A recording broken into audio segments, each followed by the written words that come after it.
The train lurched to a grinding halt, and Hannah Hayes pressed her gloved hand against the dusty window, her heart sinking as she read the weathered sign.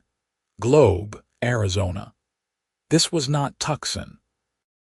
This was decidedly, absolutely, irrevocably not Tucson, where Mr. Edmund Porter was supposed to be waiting for his mail-order bride with what she imagined would be a bouquet of desert flowers and a nervous smile.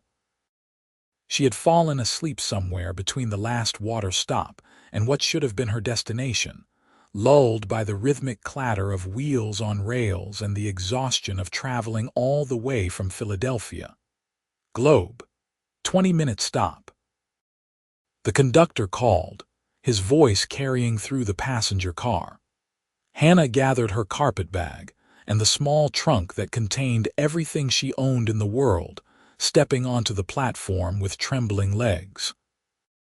The Arizona sun beat down mercilessly, nothing like the gentle springs of her Pennsylvania home.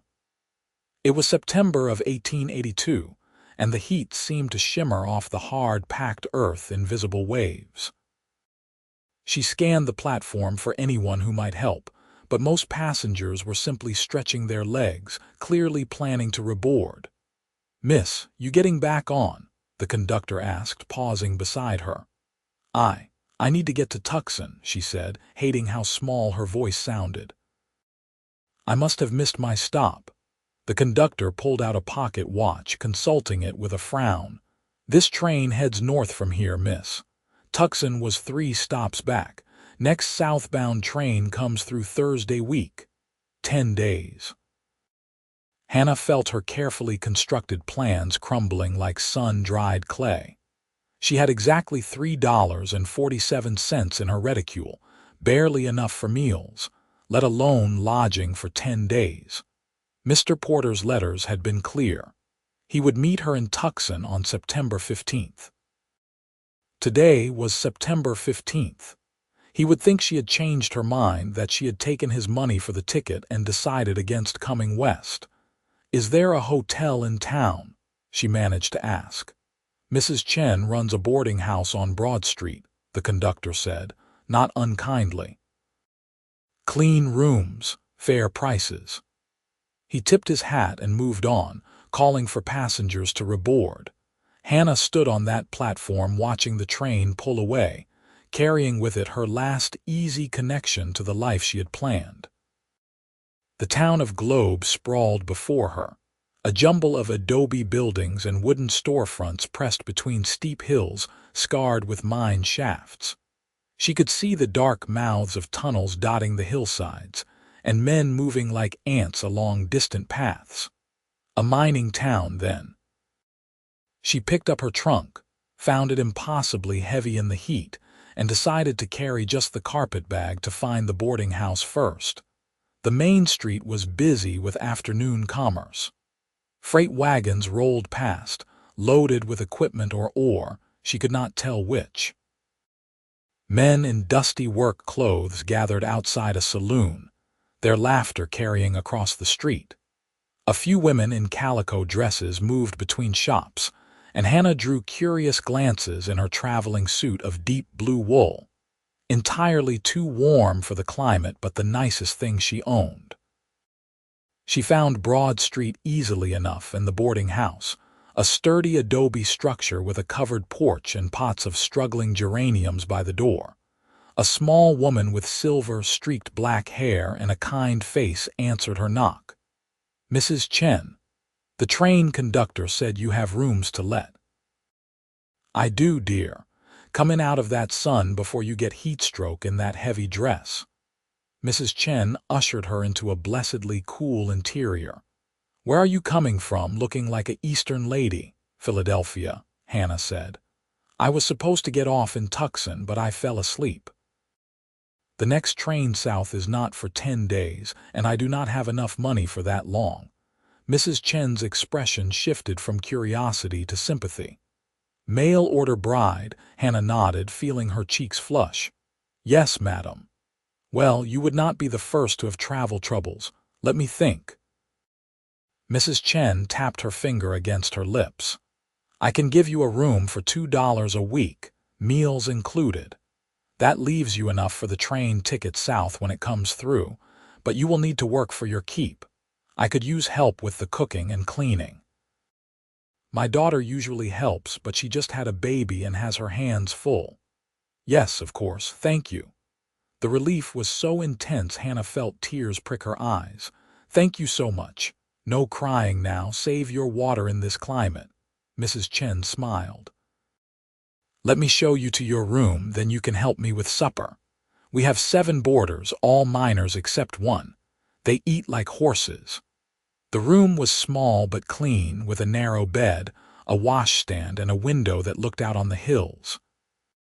Hannah unpacked her few things, changed into a simpler cotton dress, and went down to the kitchen. For the next few hours, she peeled potatoes, cut vegetables, and learned that Mrs. Chen had come to Globe 20 years ago with her husband, who had died in a mine collapse.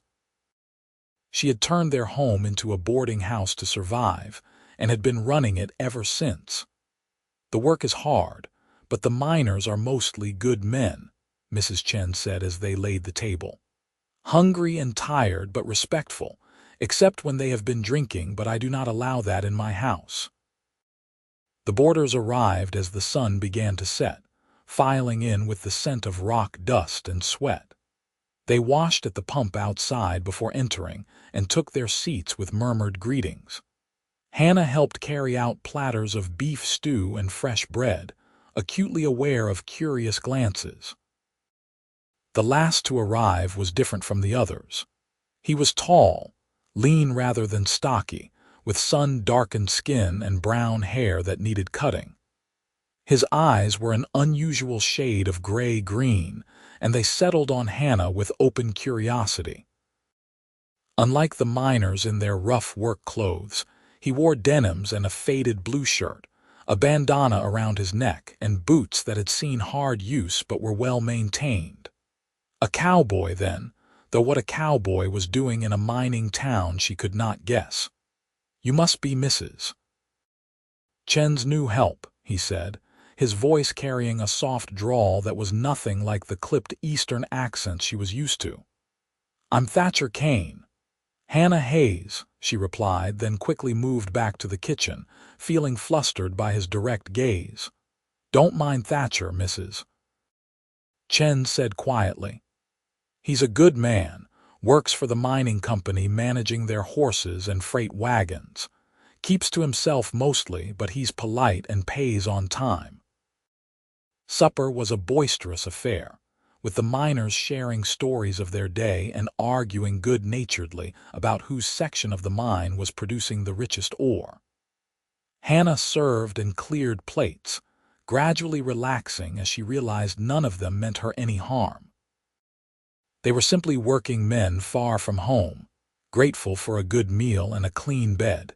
Thatcher Kane spoke little during the meal, but she caught him watching her several times. When the miners had retired to the front porch to smoke their pipes, he lingered to help stack plates. You do not have to do that, Hannah said, surprised. My mother raised me to help clear the table, he said simply. Mrs. Chen told me you missed your stop. Tucson, was it? Yes, I was to meet someone there. Your intended, she nodded, not trusting herself to say more. The whole situation felt humiliating, arriving in a strange town with barely enough money, having to work for her keep like a vagrant. Well, Thatcher said slowly, maybe it was the right stop after all. Hannah looked up at him, startled by the statement. How could this possibly be the right stop? I am stranded here, I have no money, and the man I am supposed to marry thinks I have abandoned him. Can you wire him? Let him know what happened. The simplicity of the suggestion made her feel foolish for not thinking of it herself.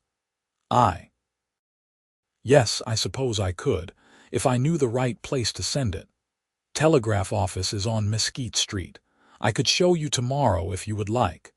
I head out early to check on the company stock, but I come back through town around noon. That would be very kind of you, Mr. Kane. Just Thatcher is fine. He set down the plates and tipped his hat. Good night, Miss Hayes. That night, Hannah lay in her narrow bed listening to the unfamiliar sounds of the town. Somewhere a piano played and men's voices raised in song or argument, she could not tell which. The night air coming through her window was still warm, so different from Philadelphia's cool evenings.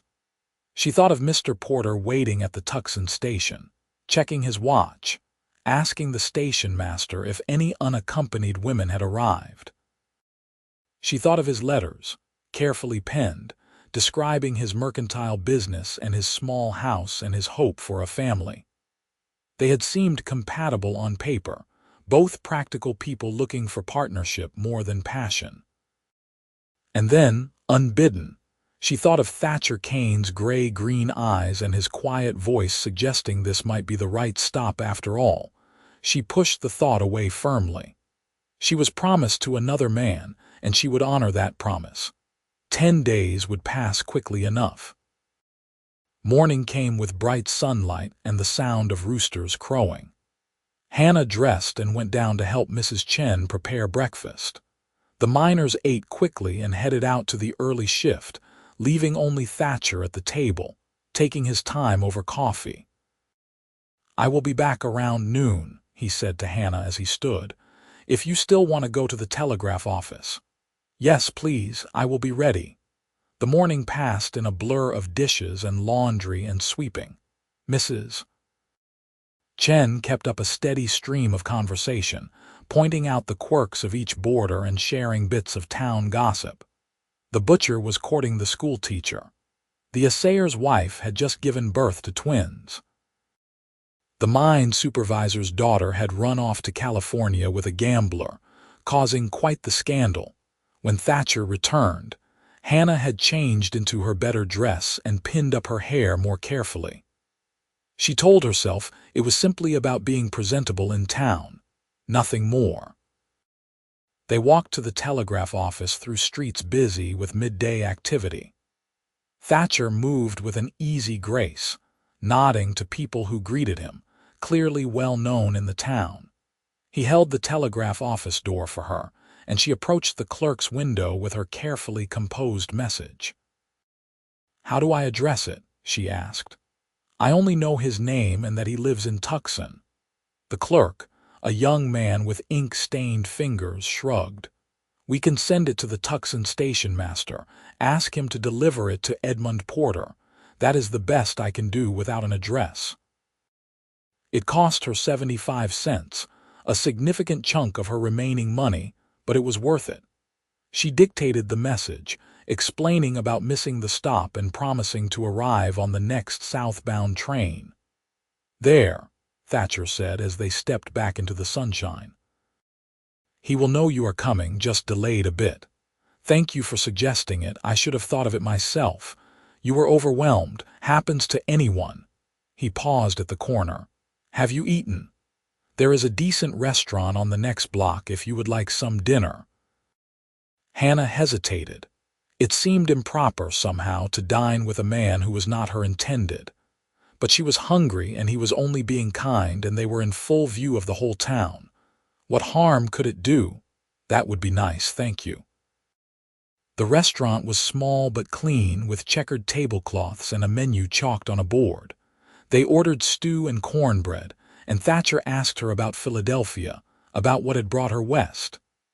"My father died 2 years ago," Hannah said, stirring her stew. "He was a bookkeeper, very respectable, but there was no money left after his debts were paid. My mother had already passed when I was young. I tried to find work, but there is not much for a woman without connections. I was living with my father's sister, but she made it clear I was a burden. When I saw the advertisement for Western brides, it seemed like a solution. A hard choice to make. An easy one, actually. Stay and be unwanted or go west and start fresh."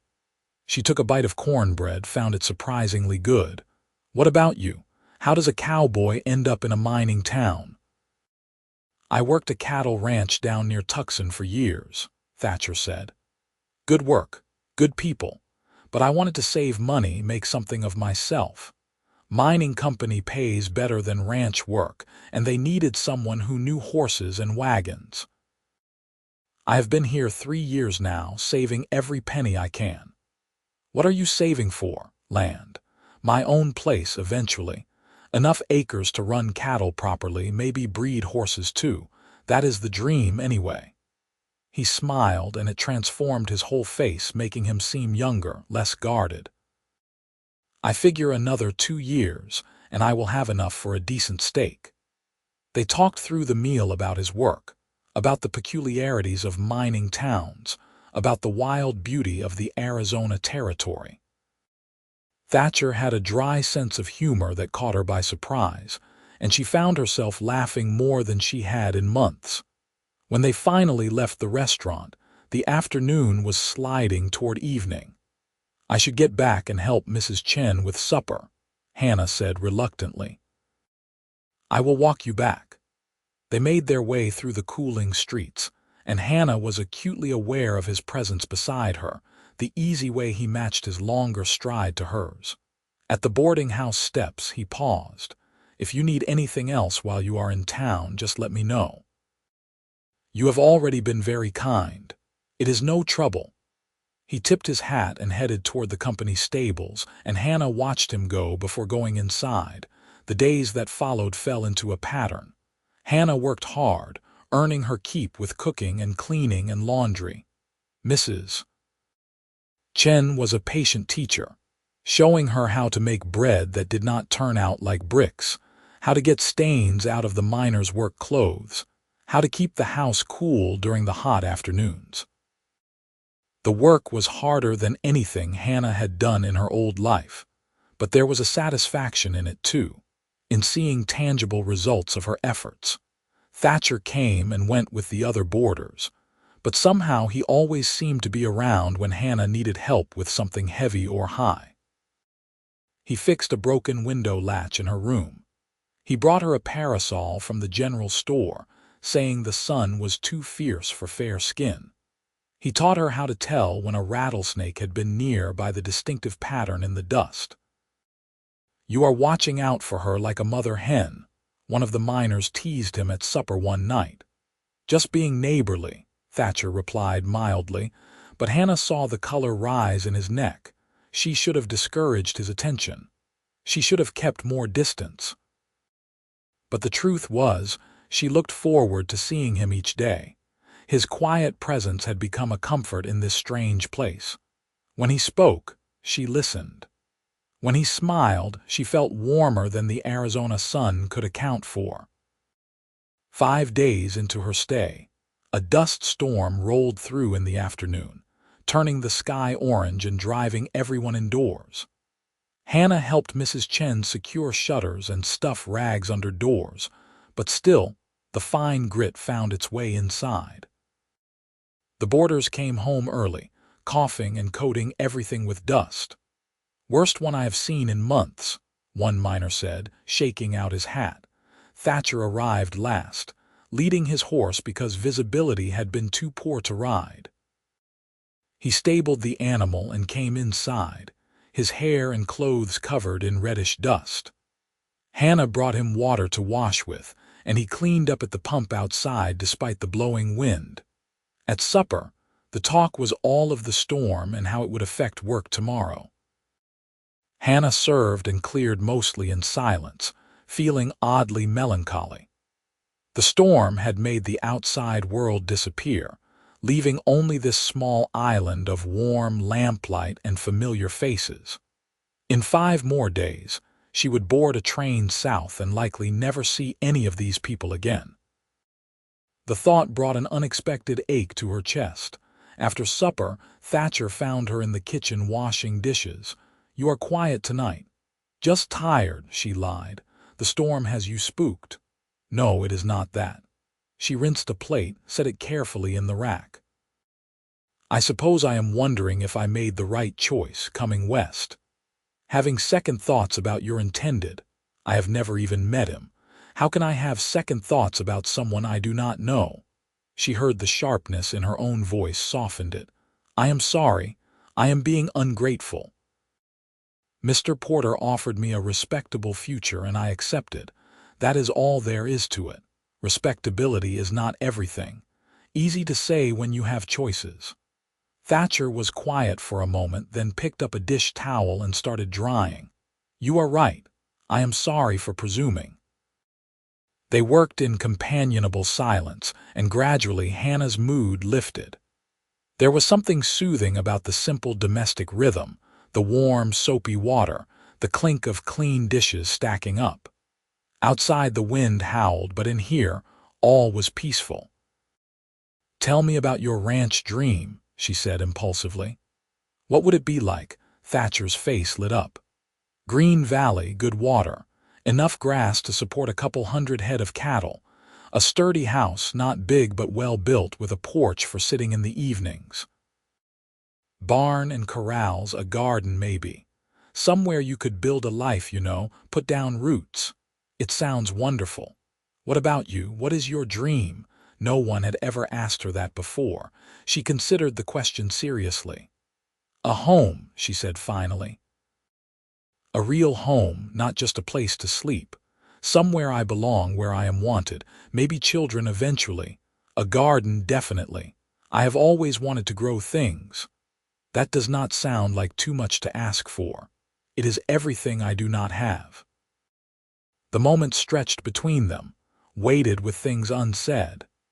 Then Mrs. Chen bustled in, breaking the spell, and Thatcher excused himself to go check that his horse was settled properly in the storm. That night, lying in bed listening to the wind rattle the shutters, Hannah let herself think dangerous thoughts. What if she had gotten off at the right stop after all? What if this accidental detour was fate giving her a chance at something different, something she had not known to want? Thatcher Kane was nothing like what she had expected to find in the West.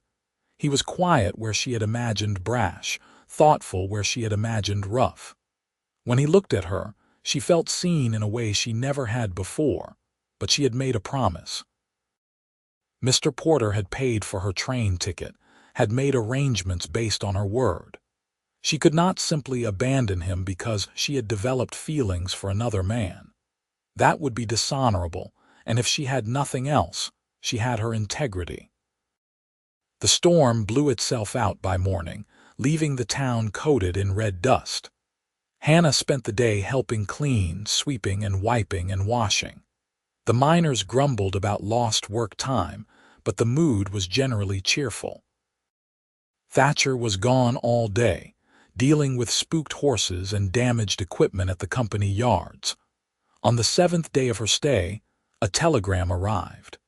Hannah signed for it with trembling hands and opened it in the privacy of her room. "Miss Hayes, stop. Received your message. Stop. Circumstances have changed. Stop. Have become engaged to local widow. Stop. Apologize for any inconvenience. Stop. Wishing you well. Stop." E. Porter. Hannah read it 3 times, waiting for the emotional impact to hit. But what she felt was not devastation or even disappointment. It was relief, pure and simple, flooding through her like cool water. She sank onto her bed, the telegram fluttering from her fingers. She was free. The realization was dizzying. No commitment waiting in Tucson, no future mapped out in another woman's hand. But also no security, no plan, and exactly $1.38 to her name. Mrs. Chen found her there an hour later, still sitting on the bed in a daze. "Hannah, what is wrong, dear?" Hannah handed her the telegram without speaking. Mrs. Chen read it, her expression shifting from concern to something like anger. "That man, leaving you stranded like this, it is disgraceful. He has every right to change his mind. I was late and he found someone else. That is just practical." Hannah heard how flat her own voice sounded. Practical. Bah. Mrs. Chen sat beside her on the bed. "What will you do?" "I do not know. I cannot go back to Philadelphia. There is nothing there for me, and I cannot stay here without money. You can stay as long as you need. Work for your room and board. I told you I can use the help. I cannot take advantage of your kindness like that. It is not kindness, it is business. You are a good worker, Hannah. Better than good. The boarders like you, the house runs smoother with you here. Stay until you figure out what comes next. Hannah felt tears prick her eyes. Thank you. Now come on. Those miners will be home soon and they will want their supper whether your heart is broken or not. My heart is not broken, Hannah said, and realized it was true. I am just frightened about what happens now. Supper that evening was subdued. Somehow word had gotten around about the telegram, and the boarders were awkwardly sympathetic. They complimented the food more than usual, thanked her for every small service, generally treated her like blown glass. It would have been touching if it was not so uncomfortable. Thatcher arrived late after the others had finished eating. Hannah brought him a plate and set it down perhaps more firmly than necessary. I heard, he said quietly. I am sorry. Everyone is sorry. I am tired of sorry. She turned to go back to the kitchen. Hannah, wait. She stopped but did not turn around. Can we talk? After you are done with your work, I suppose. She finished the evening chores in record time, fueled by a restless energy she could not name. When the kitchen was clean and Mrs. Chen had retired to her own rooms, Hannah found Thatcher waiting on the back porch. The night was clear and cool, stars scattered across the sky in impossible profusion. I never get tired of that view, Thatcher said, nodding at the sky. You cannot see stars like that back east. No, Hannah agreed, settling onto the porch step beside him. It is beautiful. They sat in silence for a while, comfortable despite the tension humming beneath. Finally, Thatcher spoke. What are you going to do? Mrs. Chen said I can stay, work for my keep. I suppose I will do that until I figure out something else, or you could stay permanently. As a boarding housemaid, that is not much of a future. That is not what I meant. Thatcher took a breath and she heard the nervousness in it. Hannah, I know this is sudden. I know you just had your plans fall apart, but I have to say this before I lose my nerve. Hannah's heart started beating faster. Say what? I think you getting off at the wrong stop was the best thing that ever happened to me. These past 7 days, getting to know you, watching you adapt to everything this place throws at you with such grace. You are strong and smart and funny, and I wake up looking forward to seeing you. I go to bed thinking about things I want to tell you the next day. He turned to face her, his eyes serious in the starlight. I know I am not a rich man. I do not have much to offer yet. But I have steady work, I have savings, and in a couple years I will have that land I have been dreaming about. And I would like you to be there when I do. As my wife, if you would consider it. Hannah stared at him, her mind reeling. Thatcher, I barely know you. You knew Edmund Porter even less. That was different, that was a business arrangement, and this could be more, this could be real. He took her hand, his calloused fingers gentle. I am not asking you to decide right now. I know it is too soon. But stay here in Globe. Give us a chance to court properly to see if this could work. And if it does, if you come to care for me even half as much as I already care for you, then maybe we could build something together. You are serious as I have ever been about anything. Hannah looked down at their joined hands, then up at his earnest face. Her mind was screaming that this was crazy, too fast, too uncertain. But her heart, that treacherous organ, was singing a different song entirely. I do not know what to say. Say you will think about it. Say you will give us a chance. I will think about it, she whispered. Thatcher smiled, that transforming smile that made her stomach flip. That is all I am asking. He walked her to the door like a gentleman, tipped his hat, and went around to the front entrance where the male boarders came and went. Hannah went to her room in a daze, her hand still warm from his touch. She had come west looking for security, for a practical arrangement that would solve her immediate problems. Instead, she had found possibility, and it terrified her. Sleep did not come easily that night. She replayed the evening over and over, the feel of Thatcher's hand in hers, the vulnerability in his voice when he spoke of his dreams. He was offering her everything she had said she wanted. A home, belonging, someone who saw her and wanted her there. But could she trust it? Could she trust him? Or her own judgment? Morning brought no easy answers, but it did bring work, and Hannah threw herself into it gratefully. Mrs. Chen watched her with knowing eyes but said nothing, for which Hannah was grateful. She needed time to think, to sort through the tangled mess of her emotions. Thatcher came and went as usual, but there was a new awareness between them now, a thread of possibility connecting them. He did not press her, did not ask for an answer, just continued being himself, steady, kind, quietly present. On the 9th day, Hannah woke with a clarity she had not felt since arriving in Globe. She dressed carefully, helped with breakfast, and when Thatcher was leaving for his morning rounds, she caught his sleeve. "Could we talk this evening?"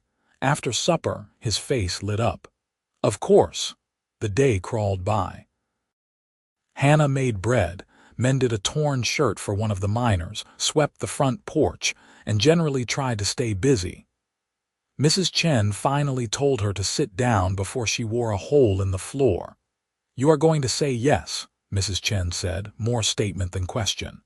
"How did you know?" "I have eyes, dear. I see how you look at him. I see how he looks at you. It is a good match." "Is it? We barely know each other." "My husband and I barely knew each other when we married. Our parents arranged it, but we chose to build something good together, and we did." Love is not just a feeling, Hannah. It is a decision you make every day to choose that person to build a life together. Thatcher is a good man. If you decide to choose him, I think you will be happy. That evening, after the supper dishes were done, Hannah and Thatcher walked through town together. It was Sunday, and the streets were quieter than usual, shops closed, families at home. They walked past the church, the school, the company offices, and out to where the town gave way to open land. "Tell me what you are thinking," Thatcher said.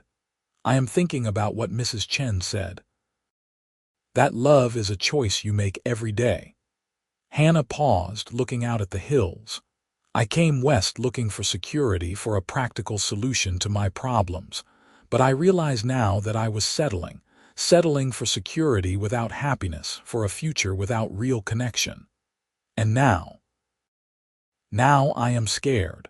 Scared to take a chance on something that feels too good to be true. Scared that I am making another mistake, just a different kind." She turned to face him. "But I am more scared of wondering what if for the rest of my life." Thatcher's expression was cautious, hopeful. "What are you saying?" "I am saying yes.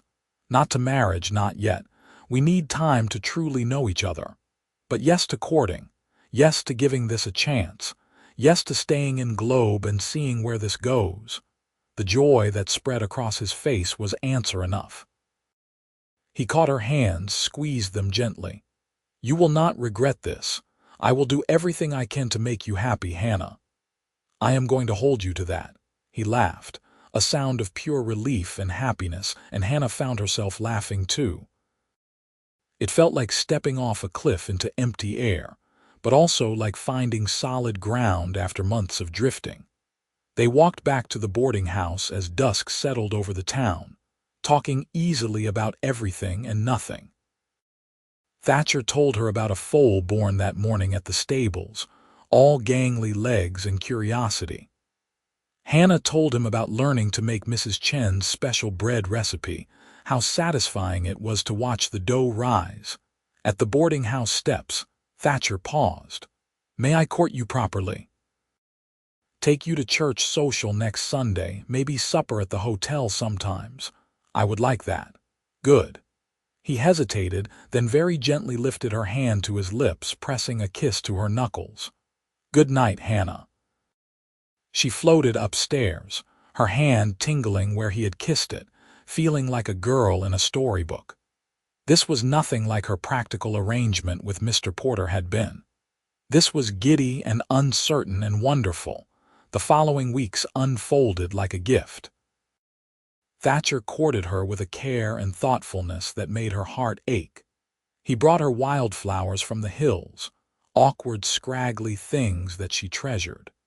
He walked her to church on Sundays, sitting beside her in the pews and singing hymns in a pleasant baritone. He took her to a town social where they danced under lantern light, and she discovered he was surprisingly graceful despite his work-roughened hands. More than the romantic gestures, though, Hannah treasured the ordinary moments. The way he listened when she talked, really listened, his full attention on her. The way he made her laugh with dry observations about the other boarders or town gossip. The way he sought her opinion on things, like what color to paint the fence at the stables, or whether he should invest in a new saddle now or wait. Hannah continued working for Mrs. Chen, but it felt different now. She was not just earning her keep, she was learning skills for her future, building a foundation. Mrs. Chen taught her to manage household accounts, to negotiate with suppliers, to plan meals for a week at a time. Hannah discovered she had a knack for organization, for making systems run smoothly. "You should think about what you want to do when you and Thatcher marry," Mrs. Chen said one afternoon as they preserved peaches. "You could keep helping me or start something of your own. A boarding house, a restaurant, whatever interests you." "I have never thought about it like that," Hannah admitted. "I always assumed I would just keep house for my husband. Nothing wrong with that, but you have skills now, options. That is worth something." October arrived, bringing cooler weather and a softening of the harsh landscape. Thatcher took Hannah riding for the first time, putting her on his gentlest horse and leading her out into the hills. The desert was beautiful in a stark way, all sage and stone and endless sky. They rode to a high point overlooking the town, and Thatcher pointed out the mountains in the distance. "That is where I want my ranch to be. Over in that valley. Good water, shelter from the worst of the weather. I have been scouting the area for years." "How much longer before you have enough saved?" "Maybe a year, year and a half. Depends on how much overtime the company offers." He turned to her, suddenly serious. "I would wait longer if you wanted me to. I know you said you were not ready to talk about marriage yet." Hannah had been thinking about it, though, thinking about it more and more. In the 2 months since accepting Thatcher's courtship, she had watched him carefully, looking for cracks in the facade, for signs that he was not what he seemed. But he was remarkably consistent, steady, honest, hardworking, kind. He treated her with respect, never pushing for more than she was ready to give, but making his affection clear in small ways, and she had fallen in love with him. Somewhere between the wildflowers and the dancing and the quiet conversations on the boarding house porch, her cautious interest had bloomed into something deeper. She loved his integrity, his quiet strength, the way he treated animals and people with the same gentle care. She loved the dreams he carried and the practical steps he took to achieve them. She loved the way he made her laugh and the way he held her when they danced and the way his eyes lit up when he saw her. "What if I do not want you to wait?" she said quietly. Thatcher went very still. "Hannah, what are you saying?" "I am saying that I know my own mind now. I am saying that I love you, Thatcher Kane, and I do not want to wait a year and a half to start our life together." He stared at her for a long moment, then let out a whoop that startled the horses. He dismounted in one smooth motion and pulled her gently down from her mount, his hands steady on her waist. "You love me." "Yes, say it again." "I love you." He kissed her then, soft and careful, a question and a promise. Hannah kissed him back, her hands coming up to rest on his chest, feeling his heartbeat racing under her palms. It was her first kiss, and it felt like coming home. When they broke apart, both breathless, Thatcher rested his forehead against hers. "Marry me. Not in a year, not in 6 months. Marry me as soon as we can arrange it. Yes. They rode back to town holding hands, grinning like fools, planning. They would marry in the church, a simple ceremony. Mrs. Chen would host a wedding breakfast at the boarding house. Thatcher would move them into a rented house in town until they could afford the land. But that was fine, Hannah assured him. They would save together, build their future together. The wedding took place 3 weeks later on a crisp November morning. Hannah wore a new dress of cream-colored wool, fitted and proper, that Mrs. Chen had helped her make. Thatcher wore his best suit, his hair neatly trimmed, his boots polished to gleaming. The church was full of miners and townspeople, this community that had embraced Hannah so completely. When the minister asked if anyone objected to the union, the silence was absolute. When he pronounced them husband and wife, the church erupted in applause. Thatcher kissed his bride with the whole congregation watching, and Hannah felt joy bubble up inside her like champagne. The wedding breakfast at Mrs. Chen's was loud and lively, with more food than they could possibly eat and gifts from people Hannah barely knew.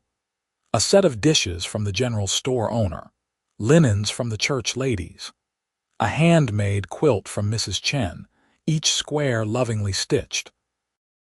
The miners had pooled their money to buy a complete set of cooking pots, presenting them with awkward pride. To new beginnings, one of the miners toasted, raising his glass. And to Hannah, who proved that sometimes the wrong stop is exactly where you are meant to be. Everyone drank to that, and Hannah saw Thatcher's eyes shining as he looked at her. He took her hand under the table, squeezed it gently. She squeezed back, this man who had become her whole world in just 3 months. The house Thatcher had rented was small, just 3 rooms, but it was clean and solid. He carried Hannah over the threshold while she laughed in protest, then set her down gently in their front room. The furniture was sparse but serviceable. A table and chairs, a bed frame with a new mattress, a rocking chair by the fireplace. "I know it is not much," Thatcher started, but Hannah stopped him with a kiss. "It is perfect. It is ours." They spent their wedding night learning each other in the soft darkness, gentle and tentative, and then not so tentative. Hannah had been nervous about this part, but Thatcher was patient and careful, making sure she was comfortable every step of the way. Afterward, lying wrapped in his arms, she felt a bone-deep contentment she had never experienced before. "No regrets," he murmured into her hair. "Not a single one." They fell into married life with surprising ease. Thatcher went to work each day managing the mining company's stock and equipment. Hannah continued helping Mrs. Chen 3 days a week, bringing in a bit of money and staying connected to the boarding house community. The other days, she spent transforming their rented house into a home, sewing curtains, planting a small winter garden, learning to cook for just 2 people instead of a crowd. In the evenings, they sat together by the fire, Thatcher reading aloud from the newspaper while Hannah mended or knitted. Sometimes they played cards or chess. Sometimes they just talked, sharing stories of their pasts and dreams for their futures. Hannah learned about Thatcher's childhood on a failing farm in Texas, about the parents who had died when he was 16, about making his way west alone and terrified but determined to build something better. Thatcher learned about Hannah's lonely childhood with a distant father and overbearing aunt, about her love of reading and her secret ambition to maybe write stories of her own someday. "You should do that," Thatcher encouraged. "Write your stories. I would love to read them. They are probably terrible, or they are probably wonderful. You will not know until you try." The months passed. Christmas came and went, celebrated with a small tree and handmade gifts and a church service that left Hannah misty-eyed with its beauty. The new year of 1883 arrived with cold winds and occasional snow, dusting the desert in white that melted by afternoon. Thatcher's savings grew steadily as he took every bit of overtime work the company offered. Hannah started writing in the evenings, tentative stories about people finding love and home in unexpected places. In February, Hannah woke feeling queasy and realized her monthly courses were late. Very late. She said nothing to Thatcher until she was sure, visiting the doctor in town and receiving confirmation of what her body already knew. That night, she waited until after supper to tell him, "I have news." Thatcher looked up from the book he was reading, saw her expression, and immediately set it aside. "What kind of news? The good kind. The very good kind." She took his hand, placed it on her still flat stomach. "We are going to have a baby, sometime in early autumn, the doctor thinks." The wonder that spread across his face was something she would remember forever. "A baby? We are having a baby?" "Yes." He pulled her into his lap, holding her carefully like she might break. "I love you so much. You and this baby, you are everything to me." Hannah rested her head against his shoulder, feeling safe and cherished and complete. "I love you too." The pregnancy progressed smoothly. Hannah continued her work for a while, then gradually reduced her hours as she grew larger and more tired. Mrs. Chen fussed over her like a mother hen, making sure she ate properly and rested enough. Thatcher became almost comically protective, trying to prevent her from lifting anything heavier than a teacup. "I am pregnant, not made of glass," Hannah protested. "I know.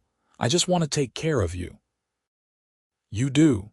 You take care of me every single day." In May, Thatcher came home with news that made Hannah's heart leap. "The company is selling off some of their land holdings. That valley I showed you where I want the ranch. I can buy 200 acres at a fair price. If we use our savings and take a small loan, we can do it."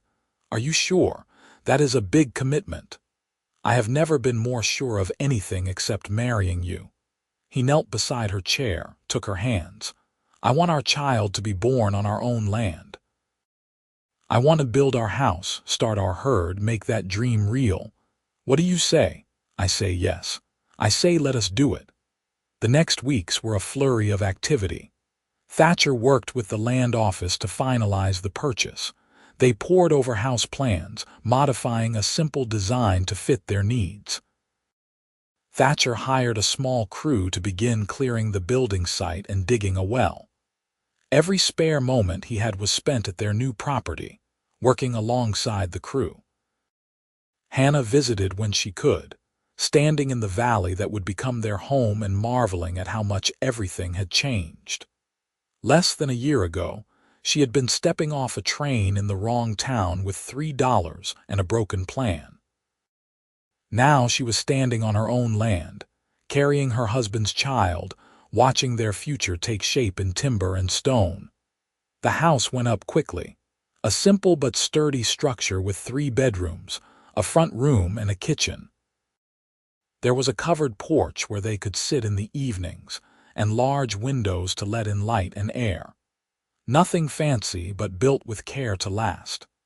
Thatcher built much of the furniture himself, spending evenings in the workshop constructing a bed frame, a table, chairs, a cradle for the baby. They moved in late July, when Hannah was 7 months along and moving slowly. The mining company was sorry to lose Thatcher, but he had given proper notice and they parted on good terms. Some of the miners helped with the move, hauling furniture and boxes in exchange for a promised meal once they were settled. Standing in her new kitchen, Hannah felt a swell of emotion. This was her home, not rented, not temporary, but truly hers. She and Thatcher had built this together, had made something real and lasting from a chance encounter, and a choice to take a risk. The baby came in early September, after a long labor that left Hannah exhausted but exhilarated. Thatcher held her hand through all of it, bringing her water and wiping her face and whispering encouragement. When the midwife finally placed a squalling, red-faced infant in her arms, Hannah looked down at her son with overwhelming love. "He is perfect," Thatcher said, his voice thick with emotion. They named him William after Thatcher's father, and he was indeed perfect. Tiny and loud and demanding, but absolutely perfect. Hannah spent the first weeks in a blur of feeding and changing and trying to sleep whenever the baby slept. Thatcher was an attentive father, walking William when he fussed, changing diapers without complaint, singing to him in a soft voice that never failed to soothe. As autumn deepened, they fell into the rhythms of ranch life. Thatcher bought a small starter herd of cattle, just 20 head to begin with. He built corrals and a barn, working from dawn to dusk to get everything ready before winter. Hannah tended her growing garden, preserved vegetables for the winter, cared for William, and somehow managed to keep the house running. It was hard work, harder than anything either of them had done before, but they were building something together, and that made all the difference. One evening in late October, after William was asleep in his cradle, Hannah and Thatcher sat on their porch watching the sun set over their land. The valley was painted in gold and amber, the cattle dark shapes moving slowly through the grass. "You remember what you said to me that first day?" Hannah asked. "When I was stranded and lost and you suggested maybe it was the right stop after all, I remember. I thought you were crazy. How could getting off at the wrong place be right?" And now, Hannah leaned into his side, his arm coming around her naturally. "Now I know you were exactly right. Everything that seemed like a disaster, like the worst possible timing, it led me here. To you, to this life, to our son, I would not change a single thing. Not even the dust storm," Thatcher teased. "Not even that. Though I could do without another one any time soon." They sat in comfortable silence as the stars emerged, the same stars that had seemed so impossibly bright that first night in Globe. A year ago, Hannah had been lost and frightened, her future uncertain. Now she was found, grounded, exactly where she belonged. William started fussing inside, and Hannah rose to tend to him. Thatcher followed, and together they rocked their son back to sleep. Standing in their bedroom, watching the moonlight through the window fall across their child's face, Hannah felt a peace so complete it almost hurt. The years that followed were full of hard work and slow growth. They added to their herd gradually, building a reputation for quality cattle. Thatcher's skill with horses led to a side business training and selling mounts to ranchers and the army. Hannah turned her writing hobby into a small income, selling stories to Eastern magazines under a pen name. William grew into a sturdy, curious toddler, then a bright boy who loved following his father around the ranch.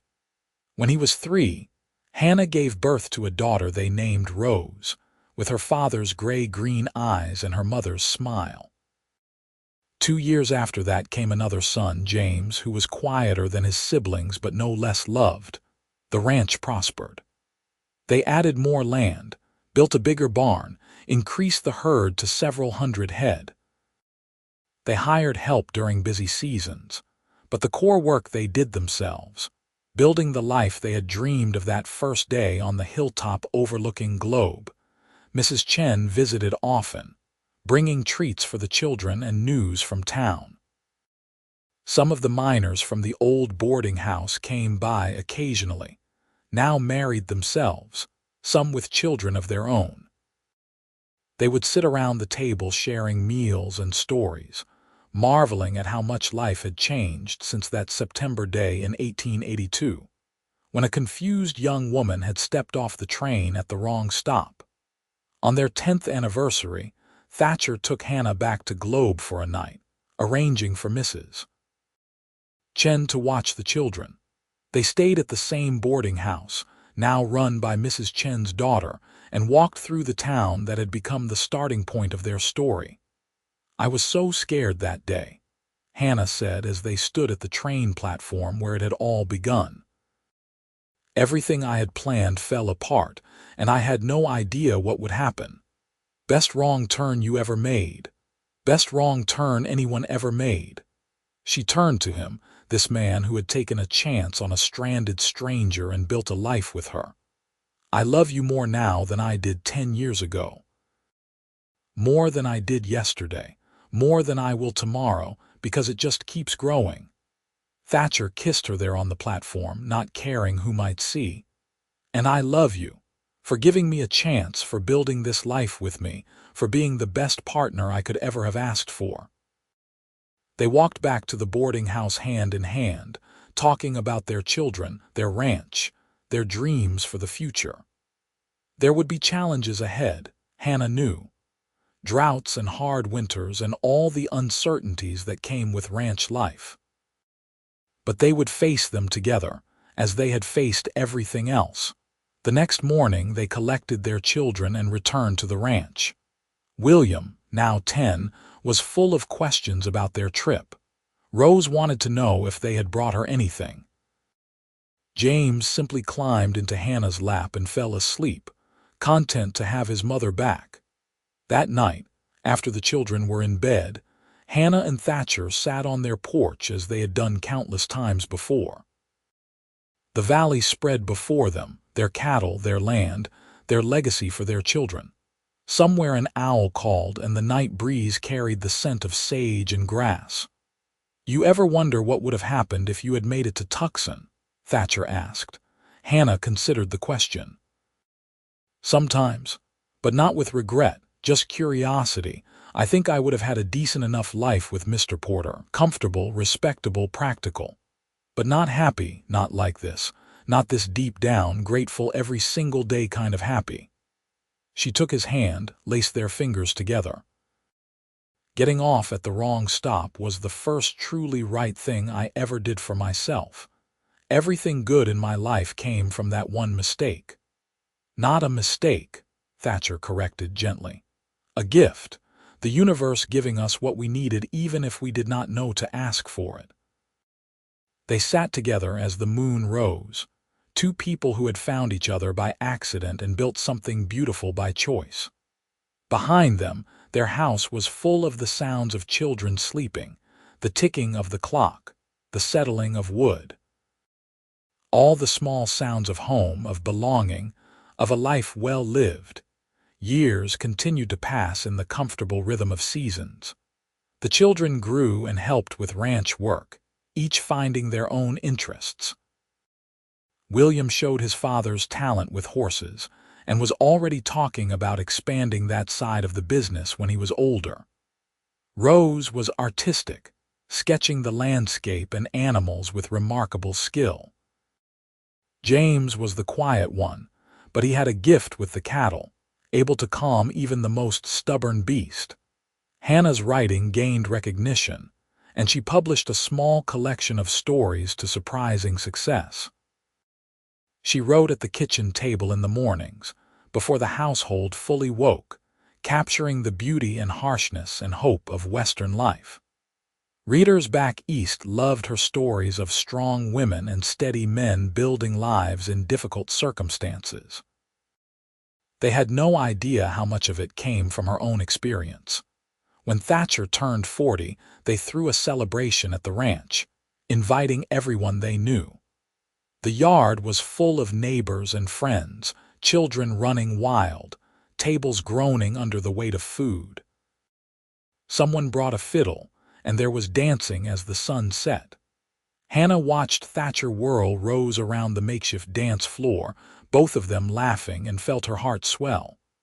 "You built something good here," Mrs. Chen said, coming to stand beside her. She was elderly now, moving slowly but still sharp as ever.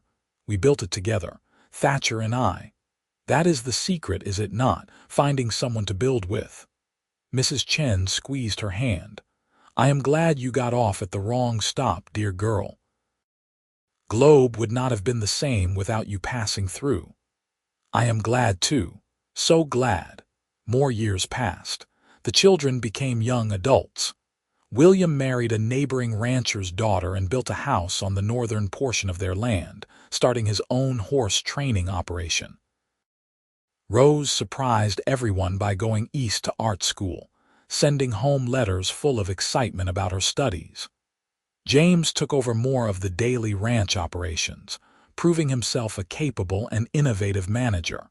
Hannah and Thatcher grew older together gracefully. There was gray in his hair now, lines around his eyes from years of squinting into the sun. Hannah's hands bore the marks of hard work, but they were still steady as she kneaded bread or wrote her stories. They moved a bit slower, but the love between them had only deepened with time. On a spring morning in 1905, 23 years after that fateful train ride, Hannah woke to find Thatcher already up and dressed in his Sunday best. "What is the occasion?" she asked, confused. "Just trust me. Put on something nice." Mystified, Hannah dressed in one of her better dresses. Thatcher had the wagon hitched and waiting, and they drove into Globe, which had grown considerably over the years. New buildings, paved streets, even electric lights in the main business district. But some things remained the same. The church where they had married. The boarding house still in Mrs. Chen's family. The train station where Hannah had first arrived. Thatcher pulled up at the station, helped Hannah down, and led her to the platform. "What are we doing here?" Hannah asked. "It is September 15th, Thatcher said. 23 years ago today, you got off a train at this station and changed my life forever. I wanted to mark the occasion." Hannah felt tears prick her eyes. "You remembered the date." "I remember everything about that day.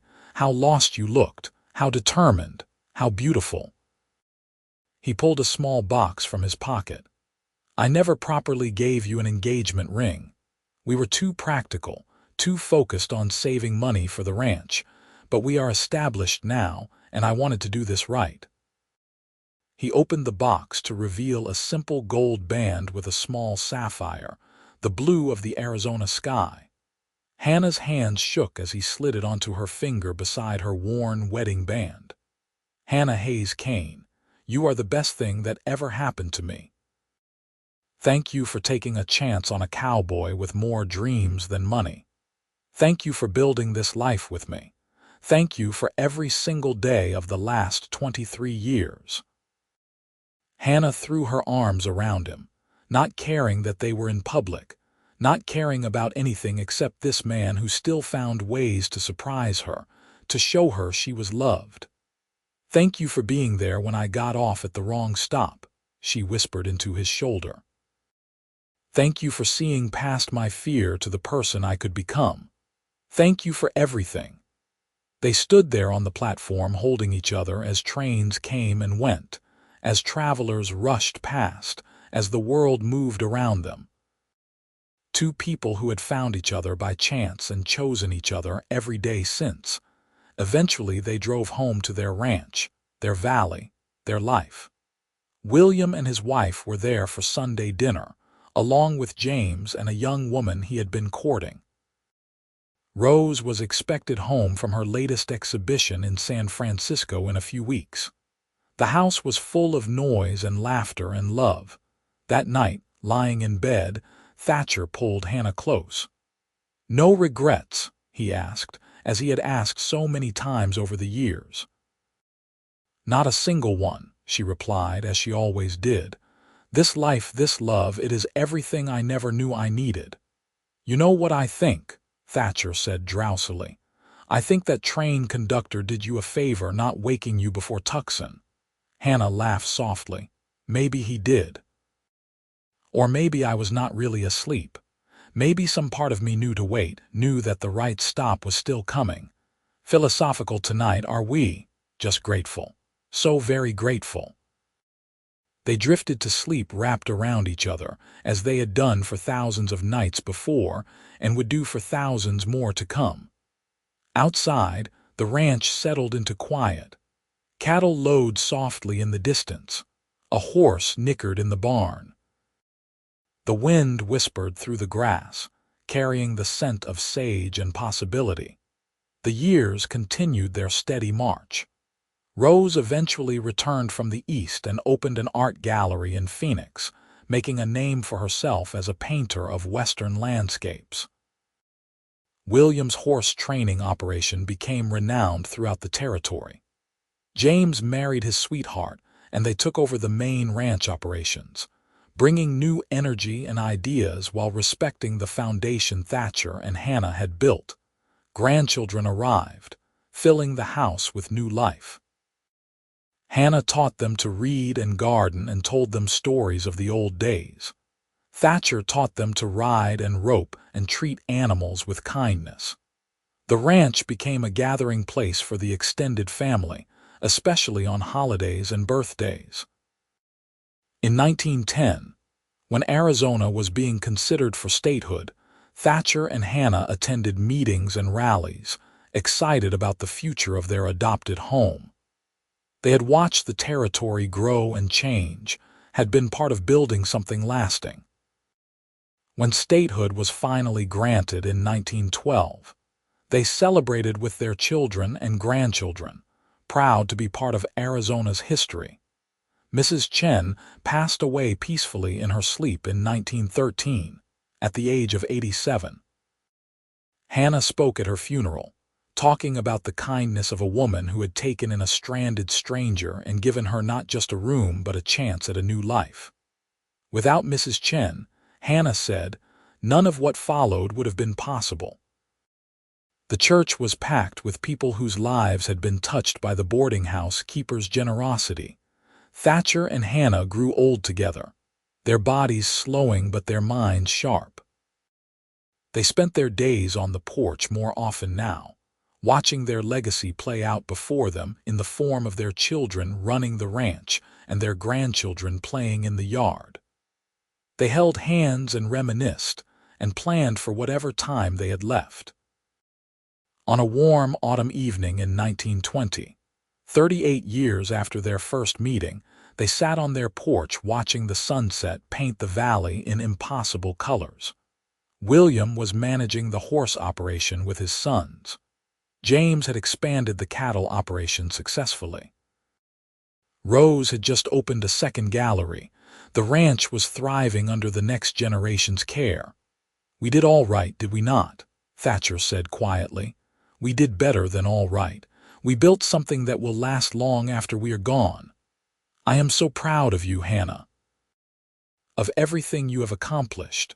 Your writing, the way you raised our children, the home you made for us. I am the luckiest man alive. And I am the luckiest woman, because I got off at the wrong stop and you were there waiting." She squeezed his hand, feeling the familiar calluses, the strength still present despite his years. "I love you, Thatcher Kane. I have loved you since that first week when you suggested this might be the right place after all. And I love you. Always have, always will." They sat in comfortable silence as the stars emerged, those same brilliant stars that had seemed so impossible on Hannah's first night in Arizona. Behind them, their house was warm with light, filled with family. Their valley stretched before them, peaceful and productive. Somewhere a grandchild laughed, and the sound carried on the evening breeze. This was the life they had built together from a chance encounter and a choice to take a risk. Not perfect, never perfect, but real and full and deeply, profoundly good. A mail-order bride who got off at the wrong stop. A cowboy who saw possibility instead of inconvenience. Two people who found each other when they were not looking and built something beautiful together. The ranch continued to prosper under their children's care. William's reputation as a horse trainer spread, and he supplied mounts for ranches across 3 states. James modernized the cattle operation, introducing new breeds and better management practices. Rose's artistic success brought the family some measure of fame, though they remained rooted in their valley, in the life they had always known. Hannah continued writing into her 70s, her stories growing more reflective, more focused on the meaning found in simple daily life.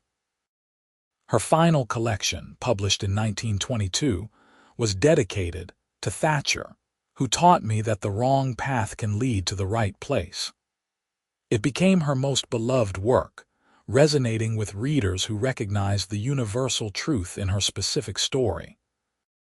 Thatcher remained active on the ranch until his late 70s, always finding some task that needed doing, some animal that needed tending.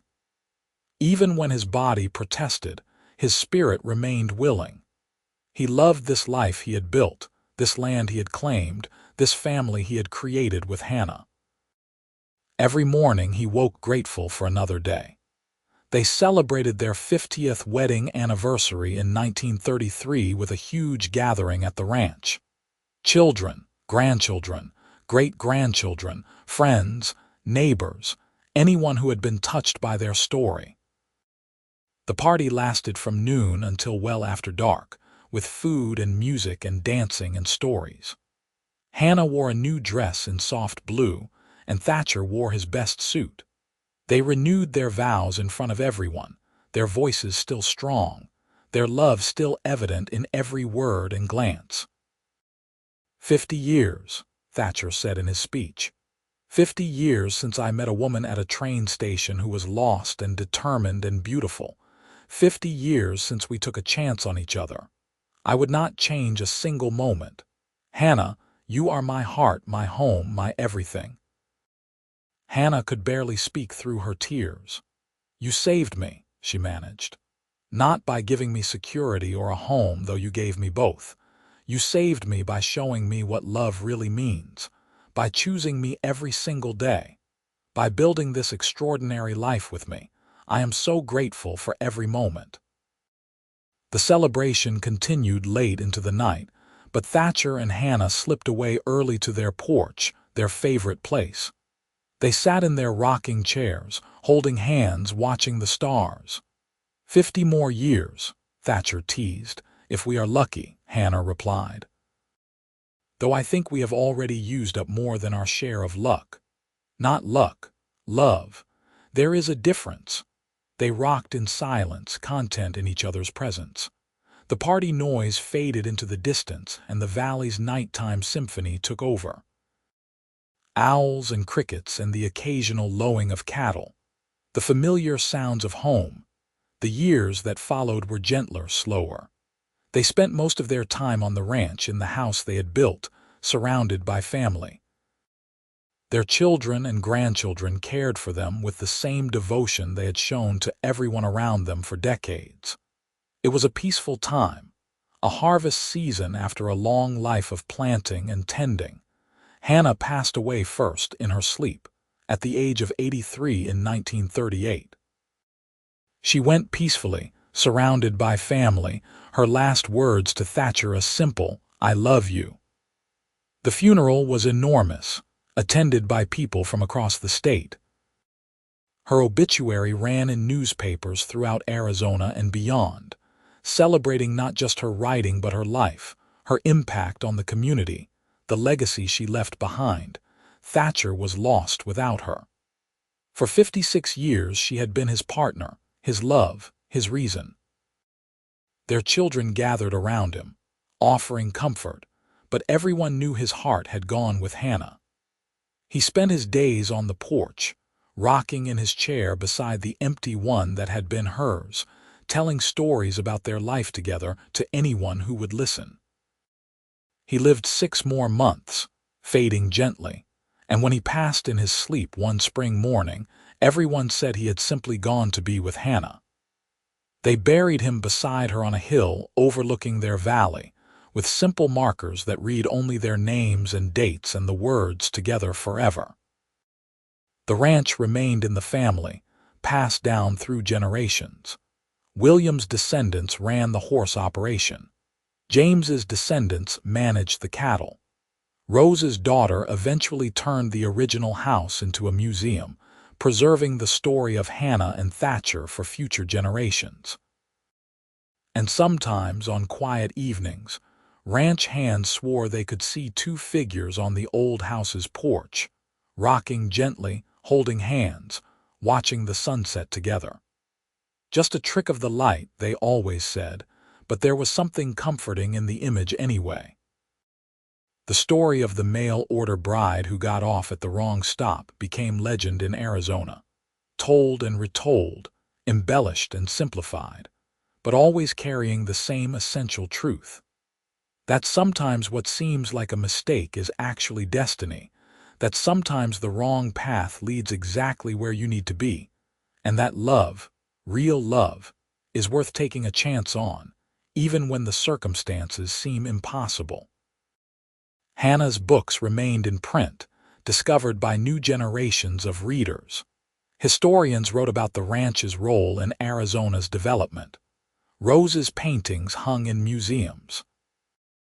But more than any of that, the family itself was the real legacy, spreading out across the state and beyond, all of them carrying forward the values of hard work, integrity, and love that Thatcher and Hannah had modeled. The valley where they had built their life remained beautiful, still productive ranch land worked by their descendants. The house stood strong, a testament to quality construction and good maintenance. And on a certain platform in Globe, Arizona, there was now a historical marker telling the story of September 15th, 1882, when a young woman got off the train at the wrong stop and found her right life waiting. It reads simply, "On this spot, Hannah Hayes stepped off the train by mistake and met Thatcher Kane by chance. They built a life together that spanned 56 years and helped shape Arizona's future. Sometimes the wrong stop is exactly where you need to be." And every year on September 15th, members of the Kane family would gather at that platform at the ranch at the graveside, celebrating not just Hannah and Thatcher, but the courage it takes to embrace the unexpected, to take chances on love, and to build something lasting together. Their story became more than just family history. It became inspiration, a reminder that life's best moments often come from its biggest surprises. The ranch continues to this day, still operated by Kane descendants, still productive, still beautiful. The valley holds the same promise it did when Thatcher first showed it to Hannah all those years ago. And somewhere in the evening breeze that whispers through the grass, some say you can still hear their laughter, still feel their presence. Two souls who found each other when they were not looking and built an extraordinary love from an ordinary mistake. This is how legends are made, not from perfection but from perseverance, not from grand gestures but from daily choices to love and be loved, to work and build and dream together. Hannah Hayes got off at the wrong stop in Globe, Arizona, in September of 1882. Thatcher Kane was there and suggested it might be the right stop after all. And they spent the rest of their lives proving him right, one day, one choice, one moment of love at a time. Their story ended as all stories must, but the love they built, the family they created, and the legacy they left behind continued on. Proof that sometimes the best things in life come from the most unexpected places.